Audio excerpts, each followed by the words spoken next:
മെസ്സിയെ കേരളത്തിലെത്തിക്കാമെന്നതിന്റെ പേരിൽ നടന്ന തട്ടിപ്പിൽ കൂടുതൽ വിവരങ്ങൾ പുറത്ത്. സ്പോൺസർ വൻതോതിൽ ധനസമാഹരണം നടത്തിയെന്ന് GST വകുപ്പ് കണ്ടെത്തി. കൈമാറിയ പണം സ്പോൺസറുടേതല്ലെന്നും പുറത്തെ 2 സ്ഥാപനങ്ങളിൽ നിന്നും 206 കോടിയിലേറെ പണം സ്പോൺസറുടെ അക്കൗണ്ടുകളിലേക്ക് എത്തിയിട്ടുണ്ട് എന്നുമാണ് കണ്ടെത്തൽ. രജിത് കുമാർ വിവരങ്ങൾ നൽകും. രജിത്, വളരെ ഗുരുതരമായ ക്രമക്കേടുകൾ പുറത്തു വരികയാണ്, അതിൻ്റെ കൂടുതൽ വിവരങ്ങൾ പുറത്തു വരികയാണ്. ഇപ്പോൾ സ്പോൺസർ ധനസമാഹരണം നടത്തിയെന്ന് GST വകുപ്പ് കണ്ടെത്തിയിരിക്കുന്നു. ഇതോടൊപ്പം 206 കോടിയിലേറെ രൂപ, അതായത് മറ്റ് ഇടങ്ങളിൽ നിന്ന് 206 കോടിയിലേറെ രൂപ സ്പോൺസറുടെ അക്കൗണ്ടിലേക്ക് വന്നു എന്നുകൂടി കണ്ടെത്തിയിട്ടുണ്ടല്ലോ. തീർച്ചയായും വലിയൊരു കണ്ടെത്തലാണ് GSTയുടെ ഭാഗത്തു നിന്നും ഇപ്പോൾ ഉണ്ടായിട്ടുള്ളത്. കഴിഞ്ഞ ദിവസം GST ഇത് സംബന്ധിച്ച് വിശദമായ അന്വേഷണം നടത്തിയിരുന്നു. അതിലാണ് ഈ കണ്ടെത്തലുകൾ.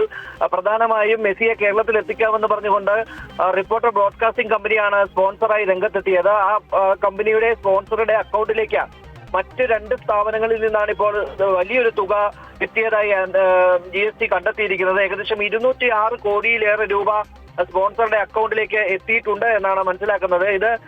ഈ തുകയാണ് മെസ്സിയെ കേരളത്തിൽ എത്തിക്കുന്നതിനായി വിദേശത്തേക്ക് കൈമാറിയത് എന്നാണ് ഇപ്പോൾ കണ്ടെത്തിയിട്ടുള്ളത്. എന്നാൽ സ്പോൺസറുടെ തുകയല്ല, ഈ 2 കമ്പനികളിൽ നിന്നായി വൻ തുക സ്പോൺസറുടെ അക്കൗണ്ടിലേക്ക് എത്തുകയായിരുന്നു. എന്നാൽ ഈ തുക എത്തിയതിന് ശരിക്കും വായ്പയായിട്ടാണോ അല്ലെങ്കിൽ ഏതെങ്കിലും തരത്തിലുള്ള നികുതി രേഖകളോ ഒന്നും തന്നെ ഈ തുക കൈപ്പറ്റിയതുമായി ബന്ധപ്പെട്ടിട്ടില്ല എന്നാണ് GST വകുപ്പ് കണ്ടെത്തിയിട്ടുള്ളത്. ഇത് സംബന്ധിച്ച് കേന്ദ്ര ഏജൻസിയുടെ ഒരു അന്വേഷണം വേണമെന്നും GST ആവശ്യപ്പെടുന്നുണ്ട്. 2 ധനകാര്യ സ്ഥാപനങ്ങളിൽ നിന്നാണ് ഇത്തരത്തിൽ വലിയൊരു തുകയുടെ സമാഹരണം ഉണ്ടായിട്ടുള്ളതും.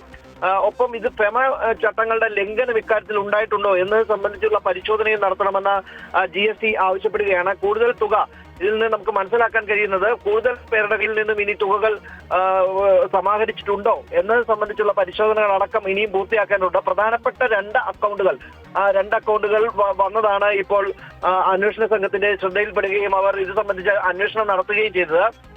കൂടുതൽ ഈ സ്പോൺസറുടെ അക്കൗണ്ട് എന്ന് പറയുന്നത് അതൊരു ഇടനിലയായി നിൽക്കുകയായിരുന്നു എന്നത് സംശയമാണ് ഇപ്പോൾ അന്വേഷണ സംഘത്തിനുള്ളത്. GST അത്തരം ഒരു സംശയം കൂടി പ്രകടിപ്പിക്കുന്നുണ്ട്. ഇത് സംബന്ധിച്ച് കേന്ദ്ര തലത്തിൽ ഒരു അന്വേഷണം കൂടി വേണം എന്ന ആവശ്യമാണ് GST മുന്നോട്ട് വെക്കുകയും ചെയ്യുന്നത്.